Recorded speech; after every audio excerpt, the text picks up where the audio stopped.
미국의 조 바이든 대통령은 2021년 4월 1일 대국민 성명을 통해서 일본과 도쿄의 심각한 코로나 상황 때문에 미국 역사상 최초로 질병으로 올림픽 보이콧을 분명히 전하였다. 개인적인 자격으로의 참여도 안전 금지를 명령하였다. 최악의 국면에 직면한 스가 내각은 깊은 고민 끝에 결국 공식적으로 도쿄 올림픽의 취소를 발표하였다. 스가 총리는 매우 침통했다. 지난 아베 내각 때부터 일본은 도쿄 올림픽 개최를 위해서 전 세계적인 로비와 천문학적인 비용을 지출하였으며 아시아를 넘어 최고의 국가로 자리매김하게 잃어버렸던 일본의 자긍심을 찾고 국민들로 하여금 세계에서의 일본의 역할을 재정의해 자유헌법을 바꾸고 그들이 꿈꾸는 새로운 일본을 만들려고 하였다. 그 중요한 도쿄 올림픽이 이렇게 허망하게 날아간 것이었다. 10년의 노력이 사라진 것이다.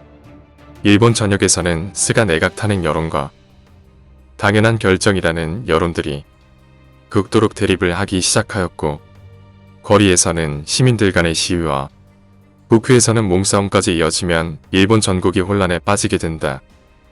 극도의 혼란 속에 외국 자본들이 빠지게 되며 주식시장은 폭락하게 되고 엔화의 가치 또한 한순간에 사라지게 되었다. 자금시장이 흔들리자 원자재 가격은 폭등하였고 자금 부족으로 인해 많은 공장과 회사들이 문을 닫아갔다. 수많은 국민들이 직장과 집을 잃어갔다. 자민당과 스가 내각은 이를 타개할 돌파구가 필요해져 갔다.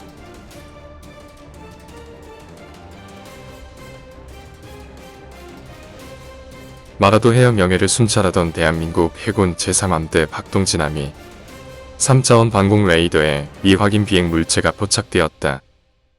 판독 결과 일본 해상자위대 소속 가와사키 PX-1 초계기가 영해를 침범한 것이었다. 한장 조영준 대위는 전 함대에 즉각 비상을 걸고 전 승무원들에게 긴급 전투태세를 갖출 것을 명령하였다. 그리고 제주도 제3함대 사령부에게 이를 급히 보고한다. 아베와 작은 소리로 말하던 스가 총리가 결심한 듯 말했다. 초계기에 대한 조준 명령을 하달하시오. 내각 대신들은 놀라 만류하고 장성들은 긴장하였다. 일본 초계기의 영해 침공은 청와대를 매우 분노하게 만들었다. 문재인 대통령은 국가비상함 보호회의를 소집하고 제3함대 호위함과 제17비행단에게 F-35 출격을 긴급 명령하였다.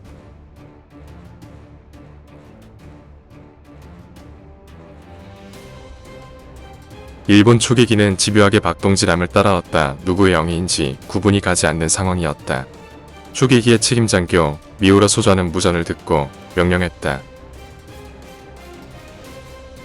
박동진함 지휘소에 비상 사이렌이 울리기 시작했다. 일본 초계기가 박동진함을 향해 미사일 레이더 전파를 발사한 것이었다. 한장 조준영 대위는 머리가 어지러웠다. 진짜 전쟁이라도 하자는 건지 일본 초계기의 의도가 파악되지 않았다. 박동진함은 함대공 무장 시스템이 미사일 고속함이었다. 중거리 대공 탐지만 가능할 뿐이었다. 우리에게는 76mm 암포와 대한미사일 40mm 연장포만 있었다. 할 수 있는 것은 무전을 무시하며 저공 위협 비행을 하는 일본 초계기를 피해 회피 기동을 하는 게 전부였다. 한장 조영준 대위는 다급했다. 배가 전복될 수도 있었다. 공군이 도착하기에는 시간이 더 필요했다. 교리에 따라 저공 위협 비행을 하는 76mm 암포의 자동 사격 통제 장치를 가동시켰다.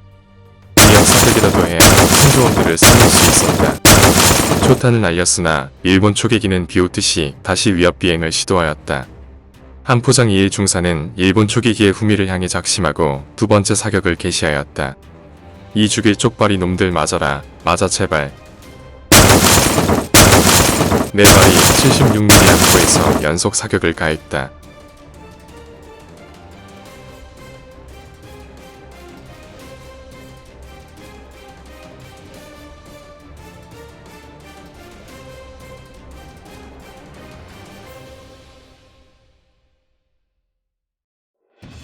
그렇게 자만하던 일본 해상자위대 PX-1 초계기가 저 멀리 한국의 영해 위 바다 밑으로 떨어졌다. 세계 2차 대전 이후 최초로 일본 공군기가 격추되는 순간이었다. 자동 전투 시스템이 장착된 76mm 함포는 추락한 일본 초기기에게 몇 번 더 사격하고 멈추었다.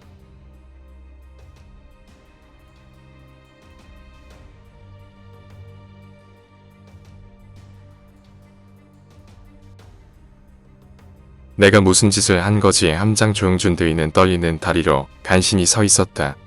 이어도에서 발생한 일본 해상자위대 초계기 격추 사건에 대해 문재인 대통령은 긴급 대국민 담화를 요청했다. 영해를 수호한 일은 매우 잘한 일이지만 일이 너무 커진 것이 문제이다. 일본 저위대원이 죽었고 기체는 남해에 수장되어 있다. 어떻게 수습해야 하는지 정신이 아득했다. 목이 탄다. 긴급 대국민 담화가 시작되었고 문재인 대통령은 일본 초계기의 대한민국 영해 침공과 이에 대한 정당한 영해 방위권을 주장하였다. 이에 혹시 모를 일본의 도발을 사전에 방지하고자 제7전단 66함대를 편성, 제주도 남쪽으로 전진 배치하며 테프컨1호 방위 수준을 준전시 상황으로 상승시킨다고 발표하였다.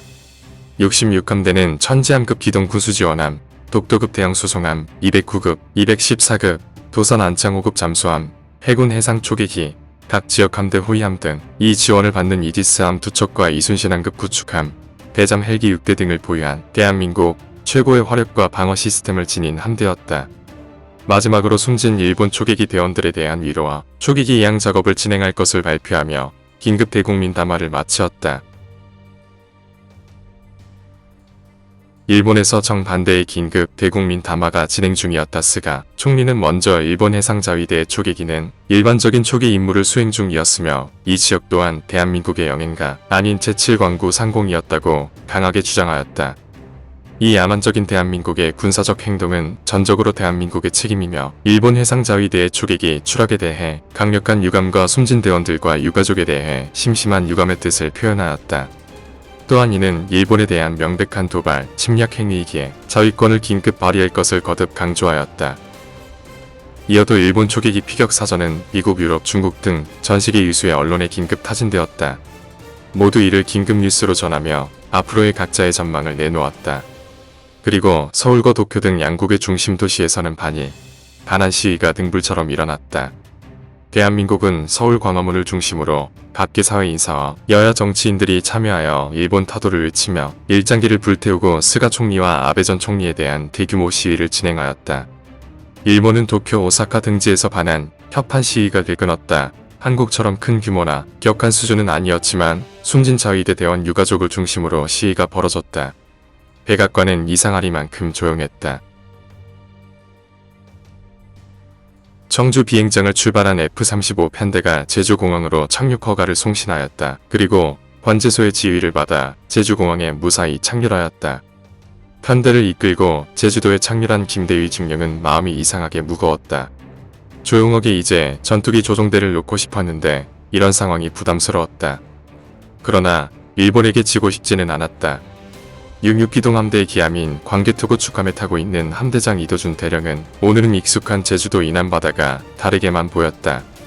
무한 신장감과 함께 혹시 모를 일본 해상자위대 잠수함과 함대의 출현에 모든 신경이 레이더에 맞추어져 있다.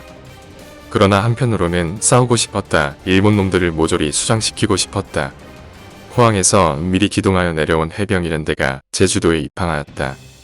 제주도 해안에 내리자 마자 대대장 박훈 대위는 중대원들 모아 사진을 찍었다.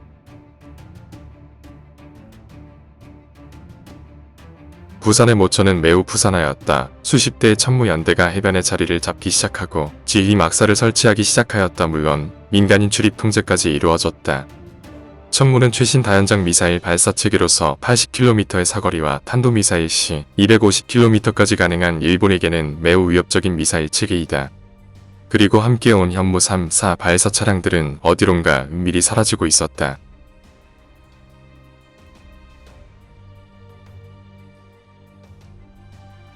제1호 의대군을 항구에서 떠나보내는 야마스키 가스카 해장보는 가슴 한쪽이 시려웠다. 제1호 의대군은 해상자위대의 자위함대 소속으로 이즈모 헬기항모, 하타카제 무라사메, 이카즈키 이지스 구축함을 필두로 한 일본 영해 방위의 주력 부대이기 때문이다. 제1호 의대군을 만약이라도 잃는다면 일본 해상자위대 전력의 30%를 잃어버리는 거와 마찬가지이기 때문이다. 대한민국의 해군은 두렵지 않았다. 이들이 잘 맞고 공격하여 승리할 수 있을 거라 판단하였다. 그러나 자국의 영해에서 싸우는 것과 타국의 영해에서 싸우는 것은 큰 차이가 있다. 그리고 한국의 연안 미사일 전력은 매우 두려웠다. 야마스키 가스카 해장보가 할 수 있는 것은 떠나가는 동료 부하들을 위해 거수경례를 하는 것뿐이었다. 도쿄의 정치인들이 다시 미어졌다. 대한민국 해군의 일본 해상자 위대 초계기 피격 사건에 대해 보고받은 시진핑 주석은 생각에 빠졌다. 그리고 문재인 대통령에게 한라인으로 전화를 걸어 일본과의 마찰에 있어 중국이 힘을 보태겠다고 말하였다. 그러나 문재인 대통령은 아직 우리만의 힘으로 가능하다며 단호히 얘기하며 전화를 끊었다. 그러나 시진핑 주석은 북해 함대 중 가장 강력한 제1고축함지대에게 남해 긴급 이동을 명령하였다. 잘하면 중국의 영향을 극대화할 수 있는 기회였다. 중국의 최신 구축함으로 구성된 함대는 즉각 남하를 개시하였다.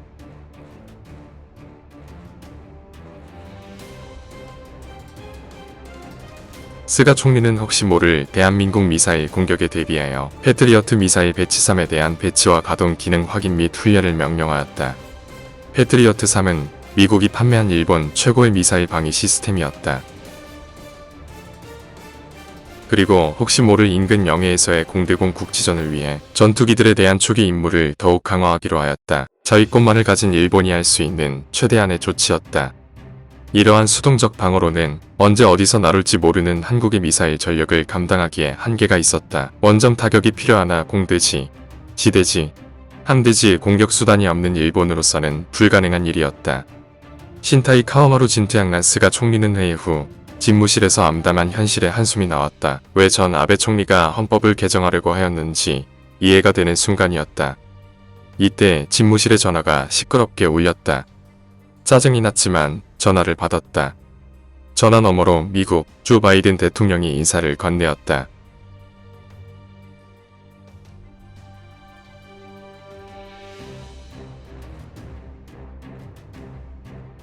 백악관은 심기가 불편하였다. 그도 그럴 것이 남아 아는 중국을 견제해줄 동북아의 주요 동맹국 간의 국지전이 잘못하면 중국에게 기회를 줄 수 있기 때문이다.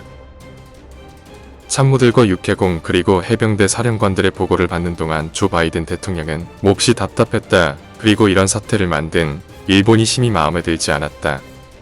이때 오스틴 국방장관이 말을 시작하였다. 걸프전, 이라크전 실전을 모두 겪은 그는 강경한 군인이었다. 그는 지금 상황이 매우 안 좋은 쪽으로 흘러가고 있으면 이는 동북아 그리고 아시아 전체에 패권이 걸린 중대한 상황이라고 말을 하였다. 중국의 북방함대는 최첨단 최대 규모의 함대의 남하를 시작하였으며 그 규모가 통상적인 훈련이 아닌 전쟁을 가정한 규모라고 강력히 토로하였다. 중국의 개입은 최악의 상황을 만들 수 있다고도 하였다. 그리고 정찰 위성의 보고 결과 시베리아와 키릴 반도에 정박되어 있던 러시아의 발틱 함대와 태평양 함대의 움직임도 훈련을 넘어 일본의 영해를 침범하는 태도를 보인다고 하였다.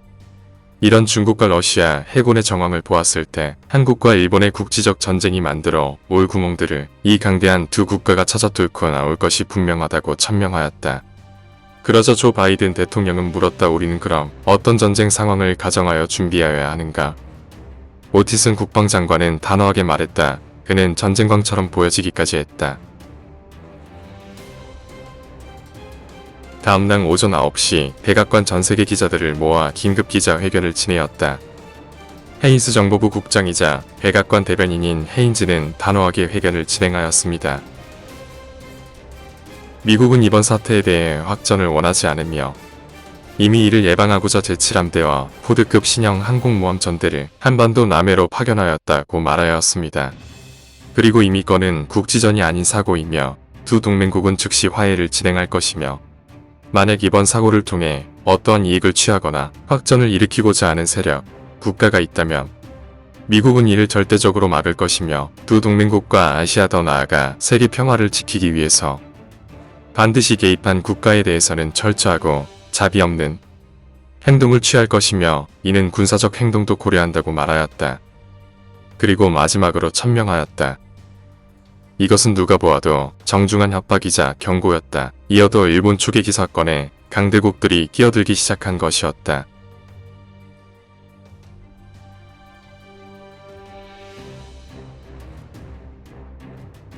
독독명예에서 초기 임무를 수행하는 신양 호위함 대구함에는 긴장이 흘렀다.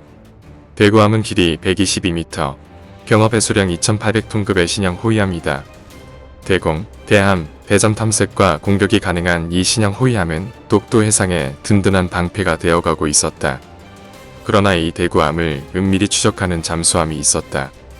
그러나 고정형이 아닌 거취식소나 장치를 장착한 대구함을 이를 파악하지 못하고 앞으로 나아가고 있었다. 바닷속 정체 모를 이 잠수함은 대구함 바로 아래 자리를 잡았다. 그리고 대구함을 향해 어뢰 두 발을 발사하였다. 이제서야 상황을 깨닫은 대구함은 회피 기동을 하며 비상경계 태세를 갖추게 되었다. 그러나 이미 대구함을 오랫동안 따라오고 관찰해온 신혼미상의 잠수함의 어뢰를 피할 수는 없었다. 수중 깊은 곳까지 울리는 폭발음과 함께 어뢰가 대구함의 옆면에 명중하였다.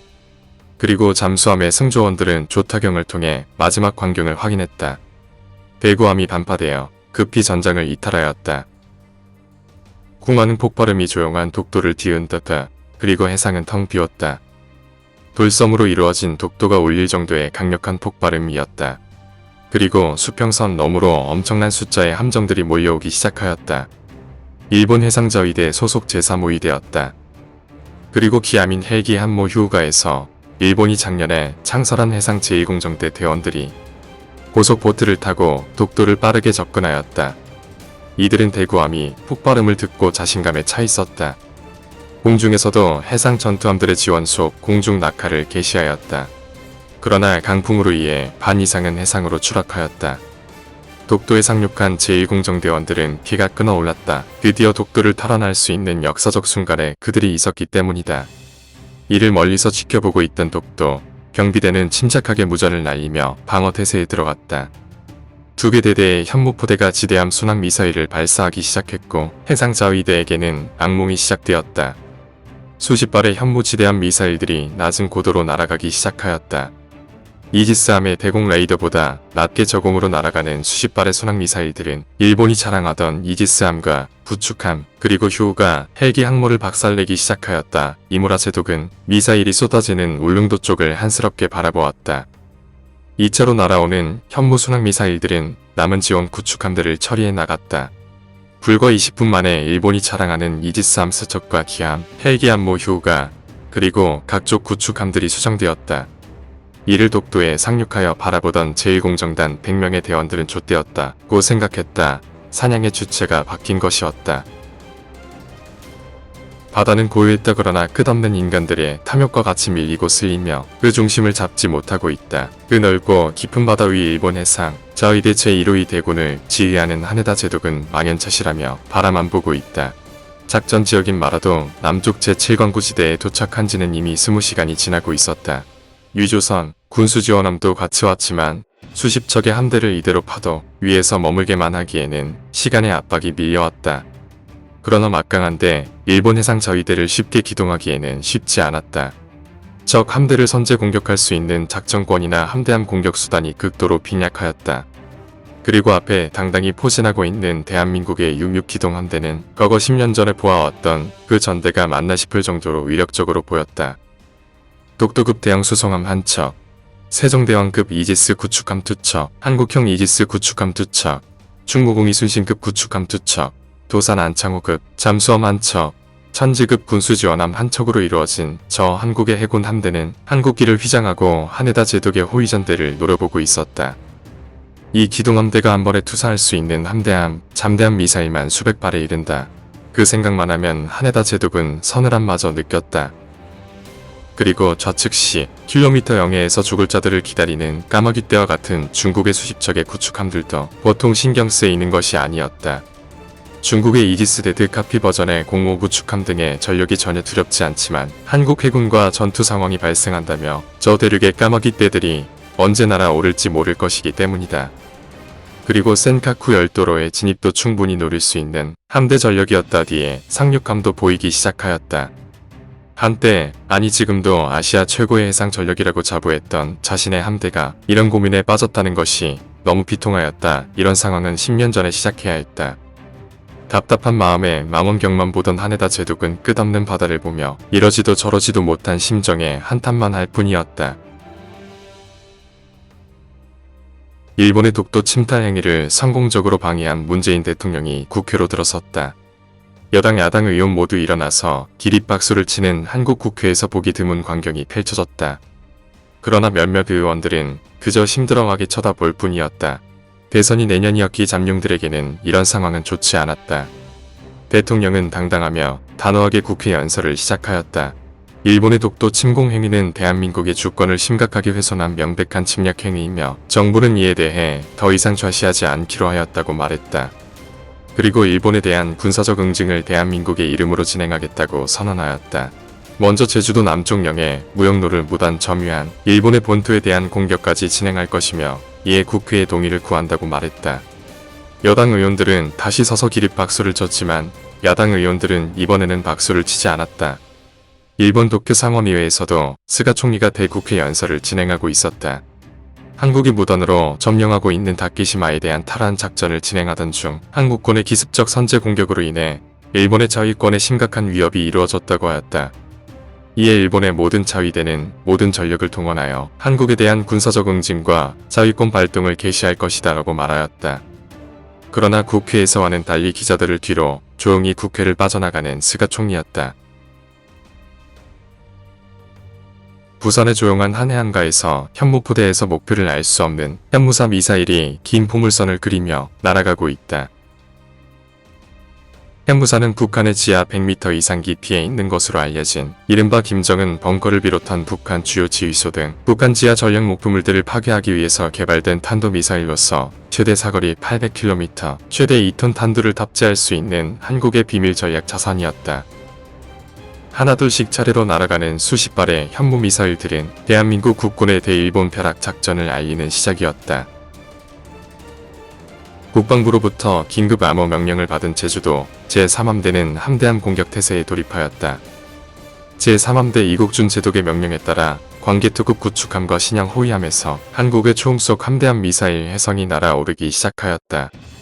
일본 함에서 시작된 전격적인 해성 함대함 미사일들은 각 30셀의 수직 발사기를 탑재한 신형 호위함, 바닷속 안창호함에서도 수십 발 그리고 약 100여 발 이상의 미사일이 바다 위를 날아오르기 시작하였다. 한국군 특유의 강도 높은 훈련에 맞추어진 함조원들은 훈련받은 대로 움직이기 공격을 진행해 나갔다.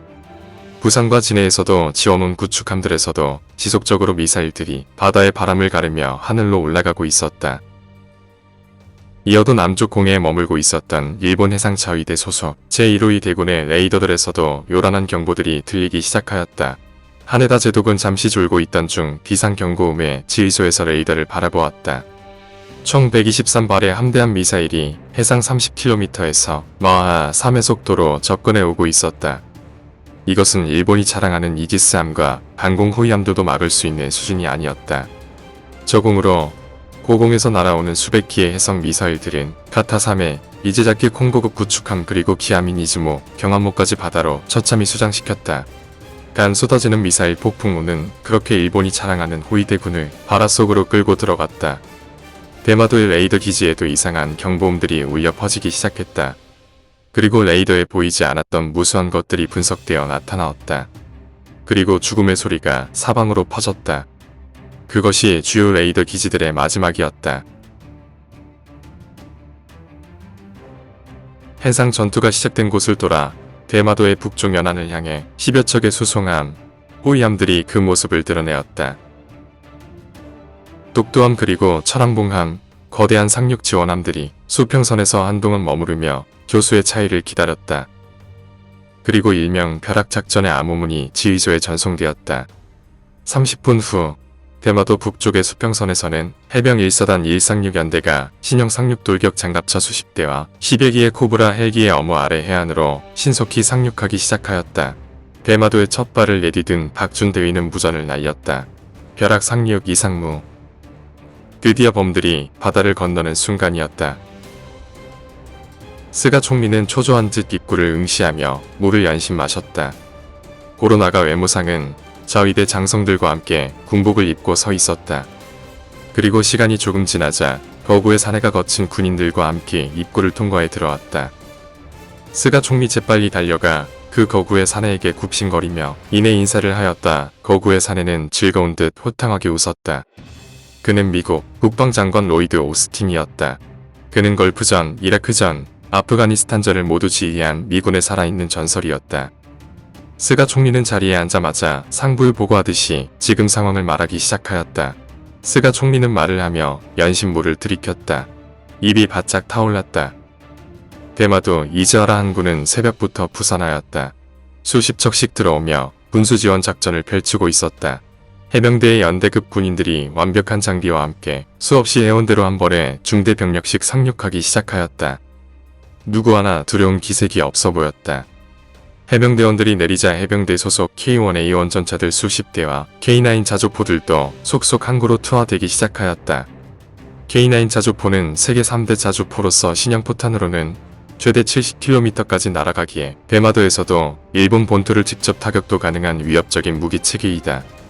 그리고 이와 함께 각종 군수 물품과 무기들이 새롭게 구축되고 있는 대마도 국군 원정군 사령부로 이동되고 있었다. 전쟁에 있어 안정된 군수 물자 지원은 승패를 좌우하는 영원한 지혜이자 법칙이었다. 대마도 스시마 공항으로도 전략 군수 물자들을 채운 대형 허큘러스 수송기들이 지속적으로 상륙하고 있었다. 이를 현장에서 지휘하고 있는 정의연 상사는 아무런 느낌 없이 기계적으로 항구와 공항으로 반입되는 물자는 분류하고 나누어 정리하고 있었다. 15년간 해왔던 군수 물자 지원 작업은 훈련이 아니고 진짜 전쟁이라는 것만 빼고는 다른 게 없어 보였다. 그러나 가끔 이국적으로 보이는 주변 작계지를 볼 때면 긴장이 되고는 하였다. 그때는 자신이 타국의 한 지역을 점령한 주둔군이라는 사실을 실감하게 해주기 때문이다. 공해를 빠져나와 대마도 스시마 공항으로 향하는 김태준 중령의 F-35 편대는 이상한 전율이 느껴졌다. 제주도, 이어도까지는 수차례 출격해보았지만 이렇게 국제훈련이 아닌 상황에서 타국의 상공을 그것도 제공권을 장악하고 비행하는 자유로움과 쩌리하게 느껴지는 힘은 아마 다른 군인들은 느껴보지 못할 것이다. 게다가 세계 최강의 스텔스기 중 하나인 F-35를 몰고 비행하는 느낌이란 성공해서 하늘을 페라리로 타고 질주하는 것과 같았다. 하지만 이런 만족감의 즐거움에 몰두하기에는 이제 너무 늙었다. 빨리 집에 돌아가 야구나 보면 맥주를 마시고 싶었다. 상해 해군 기지에 군복을 입고 진격을 외치는 시진핑 주석은 계속 미소가 가라앉지 않았다. 20년 동안 양성한 저 위대한 중국인민군의 대양 해군이 이제 더 큰 바다로 나아가는 순간이었다. 출항하는 저 산둥함은 시진핑 주석에게는 애증의 산물이다. 외모는 거의 어드미럴 구전의 촛불급 항공모함을 기본으로 하였지만 실제 야오닝함을 운용해보면서 얻은 데이터와 노하우로 어느 정도 개조가 이루어져 배수량은 조금 늘고 함재기 탑재수는 상당히 올렸다. 랴오닝함에 들어가는 J-15 기체수는 24기지만 산둥함은 40기 이상이며 중국이 개발한 항공모함이다. 저우에서 상둥함을 호위하는 055 신형 구축함은 중국의 차세대 수상 전투함으로 사면 고정 위상 배열 레이더 탑재 함선이다. 무장으로는 HPJ-38 130mm 함포 일문과 중국판 골키퍼인 HPJ-14 1130C 사이즈, 중국판 님-116 RAM에 해당하는 FL-3000N 근접 방어 체계를 각각 하나씩 탑재했다. 그 뒤로 25mm 기관포 이문, 타이 730 사이즈 스텔스 자폐막으로 가려진 대한 미사일 발사대를 갖추고 VLS는 총 112세를 탑재하였다. 백악관은 아침부터 밤까지 이 동북 아시아에서 일어난 사태에 대해 회의도 거듭하고 있다. 조 바이든 대통령은 중국을 봉쇄하고 러시아 남하를 막으라고 키워놓은 주역 두 동맹국의 감정적인 무력 충돌에 대단히 분노하고 있었다. 이 사태를 해결하기 위한 자신만의 플랜에 대해 참모진들에게 지시하고 있다. 이는 신속함과 선택, 결단이 필요한 내용들이었다. 또한 이런 사태를 이용하여 남중국해와 대양으로 진출하려는 중국에게 물리적인 철퇴를 내려주어야 하겠다고 생각하였다. 중국이 너무나 컸다. 전체 전력의 50% 이상을 소모한 해상 자위대는 굴욕적이지만 주일 해군을 도와 중국의 남지를 막는 작전에 투입되었다. 제1호위전대의 잔류 함대와 가가, 경항공모함 그리고 러시아를 견제할 최소한의 함대 전력위에 모든 함대를 동원하였다. 미 해군은 태평양 함대의 자존심인 로널드 레이건 항공모함 니미츠의 항공모함 전대를 투입하기로 하였다. 미국만이 전세계 어디든 군사력을 투사할 수 있는 위력을 가진 전대들이었다.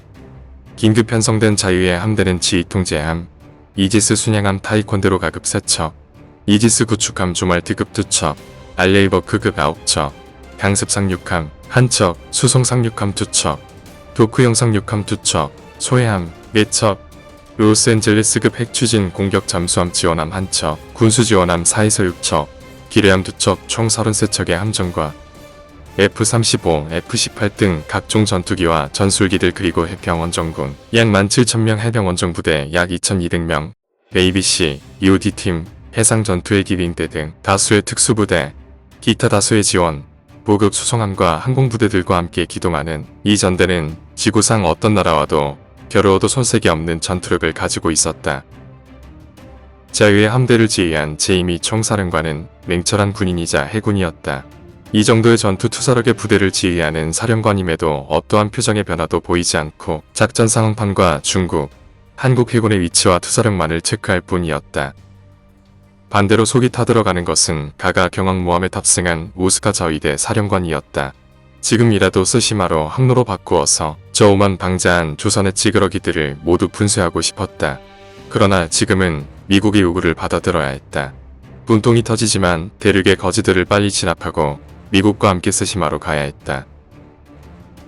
어찌되었건 자유의 함대는 미일 항공, 해상전력이 연합하여 최초로 대중국 군사력을 직접 행사하는 전대 미문의 전쟁 시작을 알리게 되었다. 한일 간 작은 영토 분쟁으로 시작된 사태가 이제 세계 3차 대전 급사태로 비화되고 있는 상황이었다. 이이도 초계기 사건 그리고 독도 분쟁, 대마도 침공 사건은 작은 빈틈을 만들고 이제는 그 틈 속으로 전 세계가 빨려 들어가게 되는 순간이 다가오게 되었다.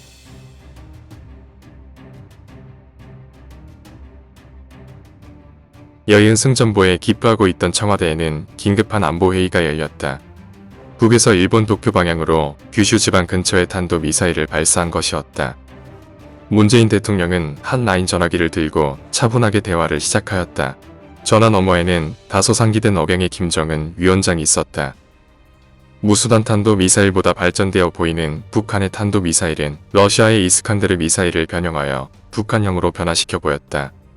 북한의 인민방송에서는 김정은 위원장이 직접 방문 지도하는 모습을 연일 방영하고 이와 같은 행위는 자위력 증대와 일본의 독도 침공, 대조선 침공을 철저히 응징할 벼락과 같은 철퇴를 내릴 위대한 수령님의 무기라고 선전하였다.